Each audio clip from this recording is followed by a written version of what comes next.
Hello everyone, welcome to the commerce school. मैं हूं तमन्ना और आज concept of the day series में हम लेकर आए बेसिस ऑफ अकाउंटिंग। जैसा कि आप सब जानते हैं, इस सीरीज में हम हर रोज एक नए कॉन्सेप्ट की बात करते हैं, जिसका हम बेसिक ओवरव्यू लेते हैं कि इस कॉन्सेप्ट में होता क्या क्या और इसका मतलब क्या होता है। या हम कोई प्रैक्टिकल क्वेश्चंस नहीं कर रहे होते हैं, हम जस्ट उसका मीनिंग देख रहे होते हैं कॉन्सेप्ट से रिलेटेड। राइट, तो स्टार्ट करते हैं।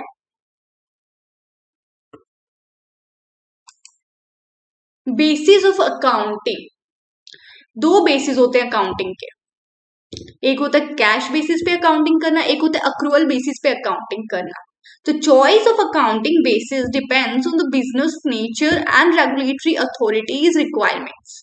या तो आपको अथॉरिटीज बोल देंगे, गवर्नमेंट अथॉरिटीज या जो भी ऐसे होते हैं इंस्टीट्यूट्स, वो आपको बोल देते हैं भाई आपको अपने अकाउंट्स किस बेसिस पर मेंटेन करना है, कि कैश बेसिस पे करना है कि अक्रूवल बेसिस पे करना है।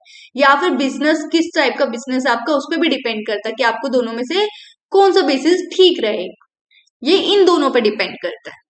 Next, generally, larger businesses are required to use the accrual basis of accounting as it provides a more accurate picture of the company's financial position and performance.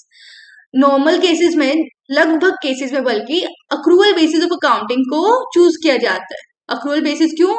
क्योंकि company की financial position का fair view देती है आपको, correct, सीधा सीधा बताती है, करेक्ट इंफॉर्मेशन आपको प्रोवाइड करती है, ट्रू पिक्चर। इसको आप बोल सकते हो true picture.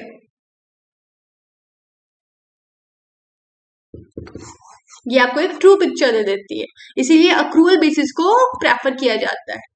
On the other hand, small businesses may use the cash basis of accounting as it is simpler and require less recording, क्योंकि ये सिंपल होता है और इसमें लेस रिकॉर्ड कीपिंग होती है। क्यों? कैश बेसिस पे हम क्या करते हैं अकाउंटिंग में, कैश आ रहा है तो रिकॉर्ड कर लो, कैश जा रहा है तो रिकॉर्ड कर लो, उसके अलावा कोई झंझट नहीं होता, इसीलिए बहुत इजी होती है। तो स्मॉल जो बिजनेस होते हैं, छोटे बिजनेसेस, वो क्या करते हैं, कैश बेसिस को प्रेफर करते हैं। अदरवाइज जनरली क्या होता है, अक्रूवल बेसिस को प्रेफर किया जाता है। अभी हम आपको इनका डिफरेंस क्लियर करेंगे तो आपको समझ आएगा दोनों क्या होती है। कैश बेसिस और अक्रूवल बेसिस में डिफरेंस क्या होता है, दोनों होते हैं, कि आपको बेटर वे से समझ आ जाएगा। राइट, तो बेसिस है जैसे कि रिकॉग्निशन ऑफ रेवेन्यू।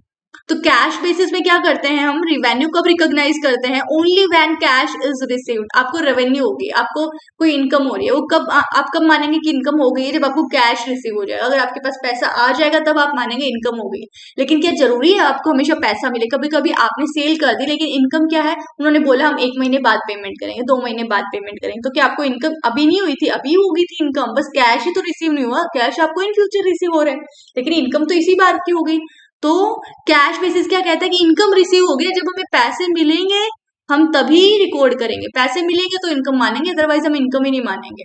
जबकि अक्रूवल बेसिस क्या कहता है, revenue is recognized when it is earned regardless of whether or not cash has been received. कि अक्रूवल बेसिस कहता है कि पैसा आया नहीं आया उससे कोई मतलब नहीं है, अगर रिवेन्यू अगर इसी साल कमाई है तो इसी साल रिकॉर्ड होगी, भले ही कैश उसका पैसा आपको चाहे अगले साल रिसीव हो रहा हो, कोई फर्क नहीं पड़ता है। पैसा कभी भी रिसीव हो, जिस साल कमाई है उसी साल रिकॉर्ड करेगा अक्रूवल बेसिस। जबकि कैश बेसिस, नाम में ही कैश है, कैश मिलेगा तो रिकॉर्ड करेगा। एक सेम ऐसे एक्सपेंसेस का खर्चे कब, कैश बेसिस पे एक्सपेंसेस कब होते हैं, जब पैसा चला जाए आपके पास से। जब पैसा रिड्यूस होता है तो आप क्या मानते हैं कि एक्सपेंसेस हो गया। अगर पैसा आपने पेमेंट कर दिया, लेकिन जरूरी आप हमेशा कैश में पेमेंट करें, कभी कभी आप खर्चा हो जाता है, ठीक है, आपने कुछ खरीदना था, आपने खरीद लिया, लेकिन आपने बोला कि हम पैसा अगले महीने दे देंगे, अभी नहीं है मेरे पास, तो क्या खर्चा तो इसी महीने का है ना, पेमेंट अगले महीने कर रहे हो तो क्या हो गया, खर्चा इसी महीने का था वो। तो अक्रूवल बेसिस कहता है कि कोई मतलब नहीं, आपने पैसा इस बार अभी दिया या अगले महीने दिया या अगले साल दिया, खर्चा इस अभी किया है तो अभी रिकॉर्ड होगा। तो अक्रूवल क्या कहता है, expenses are recognized when they are incurred regardless of whether or not cash has been paid. Cash दिया या नहीं दिया उससे फर्क नहीं पड़ता, अभी खर्चा हुआ है तो अभी रिकॉर्ड कर दो। जबकि कैश बेसिस ऑफ अकाउंटिंग क्या कहता है, जब पैसा आपके पास से चला गया, जेब में से पैसा चला गया तो रिकॉर्ड करो, जेब में पैसा आया तो रिकॉर्ड करो, है ना। तो अच्छा, अब इनमें से कौन सा कॉम्प्लेक्स होता है, कॉम्प्लेक्स कौन सा है, कैश बेसिस बहुत सिंपल है और बहुत कम रिकॉर्ड कीपिंग। रिकॉर्ड कितना ही करोगे आप? कैश आ रहा है तो रिकॉर्ड करोगे, कैश नहीं आ रहा तो रिकॉर्ड नहीं करोगे। सिंपल, एकदम इजी वे में। हाथ में पैसा आ गया है तो रिकॉर्ड कर लो, हाथ में पैसा नहीं आया मत करो। जबकि अक्रूवल है ना, वो थोड़ा कॉम्प्लेक्स है। क्यों? क्योंकि उसमें आपको इनकम, अगर अभी की कमाई हुई इनकम है तो अभी उसको रिकॉर्ड करो। रिसीव भले ही अगले साल हो रही है, अभी खर्चा हुआ, आज कोई खर्चा आपने कर दिया, आज ही रिकॉर्ड करो उसको और दिखा दो क्या कि उधारी का खर्चा है, कि उधारी का खर्चा है और अगले साल रिसीव होगा तो अगले साल आपको उसको रिसीव का पेमेंट का दिखाना पड़ेगा। कैश अभी आएगा तो फिर उस कैश की पेमेंट अलग से दिखानी पड़ेगी। तो अक्रूवल बहुत कॉम्प्लेक्स हो जाता है। फिर अगर कोई आउटस्टैंडिंग एक्सपेंसेस है, प्रीपेड या कोई एडवांस में आपने पेमेंट कर दी किसी को, या आउटस्टैंडिंग किसी का बकाया उधार है आपके ऊपर, आपको किसी का उधार देना है, अभी तो नहीं देना है, लेकिन अक्रूवड इनकम से आपने इनकम अर्न तो हो गई लेकिन रिसीव नहीं हो रही है, and income received in advance, या इनकम आपको एडवांस में रिसीव हो गई है। किसी का काम आपने, फॉर एग्जाम्पल आपने किसी से कॉन्टेक्ट कर लिया, भाई ठीक है हम आपका काम करेंगे, कंस्ट्रक्शन का ही काम है हम आपका करेंगे, लेकिन पेमेंट अभी मिल गई, काम अगले साल शुरू होगा लेकिन पेमेंट अभी मिल गई काम की आपको, तो ये क्या हो गया? एडवांस इनकम होगी। आपने किसी से कहा कि हमारे यहाँ पे काम करके जाना है, लेकिन आपने क्या कहा? काम तो आपने उससे करवा लिया, लेबर से काम करवा लिया, लेकिन लेबर को पेमेंट नहीं दी। क्या बोला? अगले महीने देंगे पेमेंट। इसका मतलब आपके ऊपर क्या है? वो आउटस्टैंडिंग एक्सपेंसेस आप पे बकाया है, उधार है वो भी। सेम ऐसे प्रीपेड एक्सपेंसेस कि आपके इस महीने का जो रेंट था इसके साथ साथ आपने पूरे 6 महीने का रेंट दे दिया, तो आपने क्या किया? एडवांस में पेमेंट कर दी रेंट की।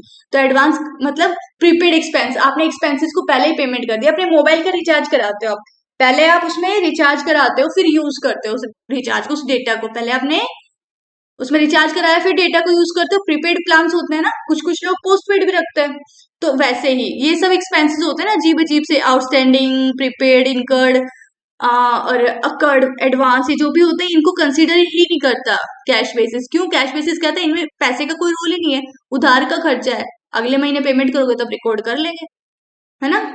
ये सबको कंसीडर नहीं करता, इन सारी चीजों को। अक्रूवल बेसिस सबको कंसीडर करता है, सबको कंसीडर करता है, इन सबको रिकॉर्ड करेगा। आउटस्टैंडिंग एक्सपेंसेस, प्रीपेड एक्सपेंसेस, सबको रिकॉर्ड करता है। फिर आइए ट्रांजेक्शन्स पर। कैश बेसिस में सिर्फ cash transaction, only cash transaction record होंगी, जबकि अक्रूवल कैश और क्रेडिट दोनों को रिकॉर्ड करेगा। फिर complexity, simpler and requires less record keeping. Complex simple होती है और रिक्वायर्ड लेस रिकॉर्ड कीपिंग, जबकि accrual basis of accounting more complex and require more recording. इसमें ज्यादा रिकॉर्डिंग करनी पड़ती है, कॉम्प्लेक्स हो जा रहा है। ये लाइन शायद फिर से रिपीट हो गई, इधर भी थी। फिर सुटेबल किसके लिए है? ये कैश बेसिस स्मॉल बिजनेस के लिए सुटेबल है, या प्रोफेशनल्स जो होते हैं जैसे डॉक्टर्स होते हैं, राइट, सीएस होते हैं, वो क्या करते हैं? वो प्रेफर करते हैं कैश बेसिस पे। जब पैसा रिसीव हो रहा है तो उसको रिकॉर्ड कर लेते हैं, नहीं रिसीव हो रहा है तो नहीं रिकॉर्ड करते हैं। वो इतना दिमाग खर्च नहीं करेंगे कि कब मैं अक्रूवल वगैरह को कंसिडर करूं। जबकि अक्रूवल बेसिस कौन प्रेफर करता है? लार्ज बिजनेसेस होते हैं ना, जिनको बहुत सारे अकाउंट्स मेंटेन करने पड़ते हैं, वो लोग क्या करते हैं? अक्रूवल बेसिस को प्रेफर करते हैं, राइट। यहाँ से आपको क्लियर हो गया होगा। आज की क्लास में इतना ही था। अब हम मिलेंगे नेक्स्ट क्लास में एक नए टॉपिक के साथ, तब तक के लिए बाय बाय।